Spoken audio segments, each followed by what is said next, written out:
চলো দে দে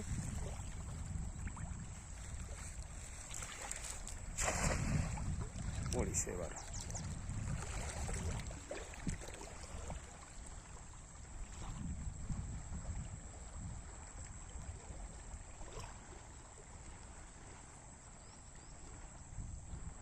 আছে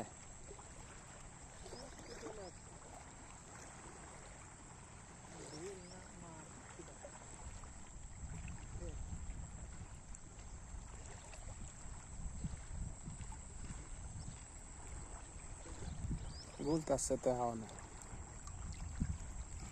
একটা আছে ওই জাম্পিং আছে বের হয়ে গেছে ঠিক আছে বন্ধু এই দেখুন একটা মাছ বেড়েছে এই মাছ বাঁধলিও ঠিক আছে দেখুন কত সুন্দর একটা মাছ বেড়েছে